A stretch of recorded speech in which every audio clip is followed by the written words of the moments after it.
Adik-adik, Beni mendapat tugas dari sekolah. Beni harus membawa daun kelapa. Beni belum mengetahui kegunaannya. Ibu guru merahasiakannya.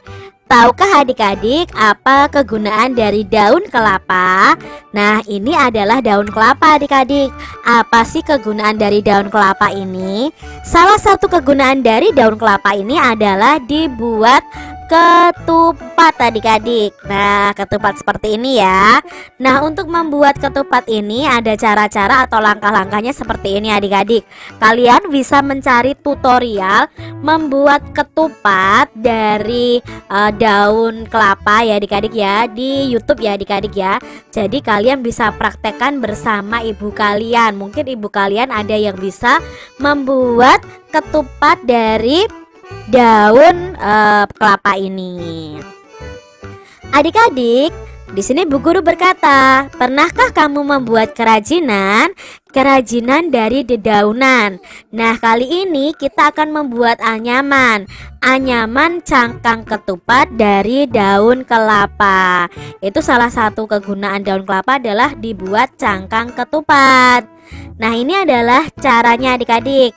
Dan ini adalah langkah-langkahnya ya. Kalian bisa membaca langkah-langkahnya di sini. Gulung satu sisi janur.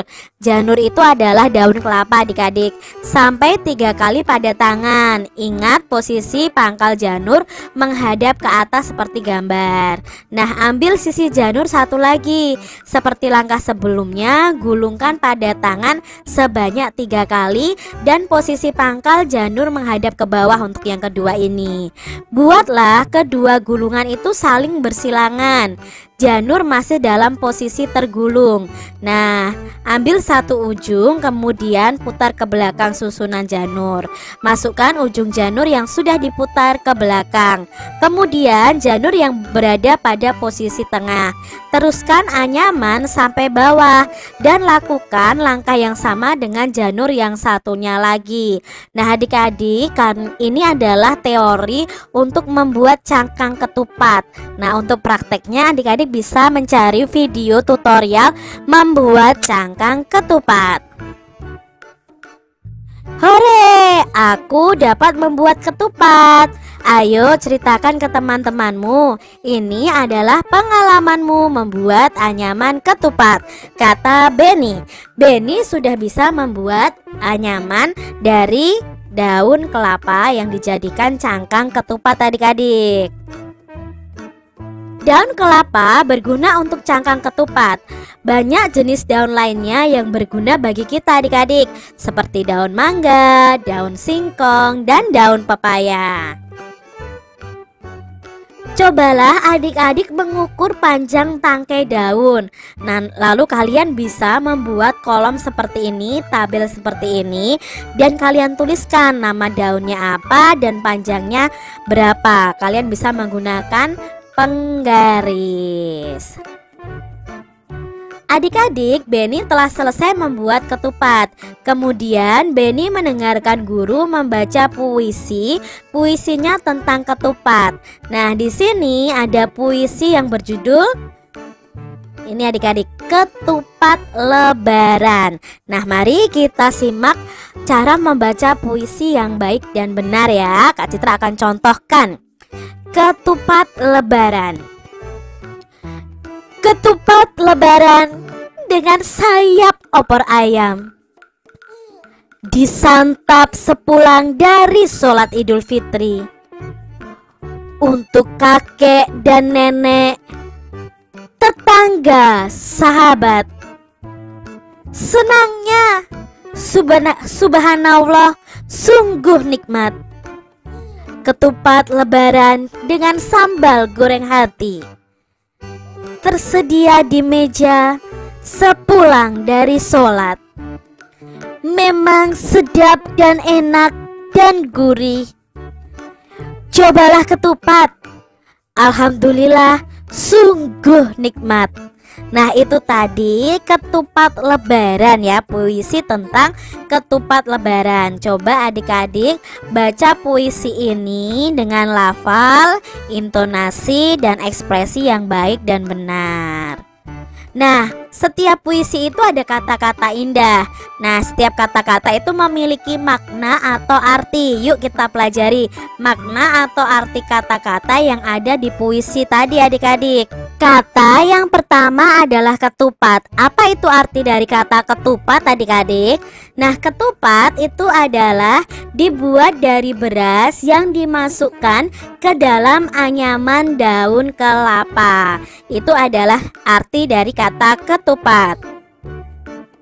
Lalu di puisi tadi juga ada kata opor.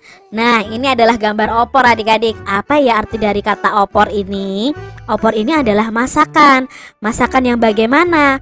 Nah, opor adalah gulai ayam atau itik atau daging sebagainya yang berkuah santan kental. Jadi opor itu ada kuah santannya yang kental adik-adik. Itu pengertian dari opor. Lalu dalam bacaan tadi ada kata santap. Santap itu apa ya kalau dari gambar ini ya adik-adik ya? Santap itu artinya adalah memakan dan meminum. Itu adalah arti dari kata santap. Berikutnya ada kata nikmat. Makanan itu nikmat sekali. Misalnya seperti itu ya adik-adik ya. Apa sih sebenarnya kata nikmat itu artinya? Nikmat itu artinya enak atau lezat. Ada kata gurih. Ayam goreng itu sangat gurih. Keripik itu sangat gurih. Nah, gurih itu sama artinya dengan enak rasanya. Seperti ikan goreng itu gurih adik-adik ya. Jadi arti kata gurih adalah enak rasanya. Adik-adik, temukan kata yang sesuai dengan maknanya ini. Nah, kita sudah pelajari ya tadi maknanya. Nah, kita akan cari kata-katanya dalam kotak ini. Yang pertama memakan dan meminum. Tadi arti dari kata santap ya, sudah ada kata santap. Lalu yang kedua dibuat dari beras yang dimasukkan ke dalam anyaman daun kelapa. Apa tadi adik-adik? Ya, ketupat adik-adik. Yang ketiga enak rasanya seperti ikan goreng. Ya, kata gurih. Coba adik-adik cari kata gurih. Ya, ini ketemu ya adik-adik, ada kata gurih. Yang keempat, gulai ayam atau itik dan sebagainya yang berkuah santan kental. Apa itu? Opor adik-adik. Lalu yang kelima, enak dan lezat. Ya, enak dan lezat itu adalah arti dari kata nikmat. Adik-adik, puisi adalah suatu karya sastra bahasa Indonesia yang kata-katanya itu indah, padat, dan kias. Nah, kias itu bukan makna sebenarnya adik-adik. Ciri-ciri puisi yaitu tadi menggunakan bahasa yang indah, kias, dan padat. Ditulis dalam bait-bait. Nah, tadi puisi tadi itu tidak ditulis dalam bait-bait ya adik-adik ya. Nanti kalian akan pelajari di kelas selanjutnya tentang membuat puisi dalam bait-bait yang ada. Nah, biasanya satu bait itu terdiri dari 4 baris. Cara membaca puisi itu berbeda dengan membaca kalimat biasa.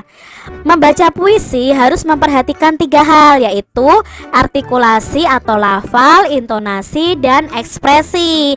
Apa itu artikulasi? Artikulasi atau lafal itu saat membaca puisi, setiap kata yang diucapkan itu harus jelas dan tidak terburu-buru, atau pengucapan katanya jelas adik-adik.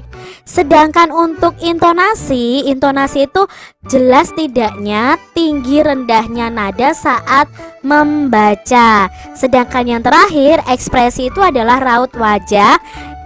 Kalau membaca puisi, raut wajahnya harus sesuai dengan tema puisi. Kalau temanya puisi tadi tentang ketupat lebaran, itu kan menyenangkan adik-adik. Ya, ekspresinya harus bergembira, ekspresinya senyum. Berbeda kalau misalnya puisinya tentang bencana, ya kita harus sedih adik-adik, ekspresi wajahnya. Jadi ekspresi wajah itu harus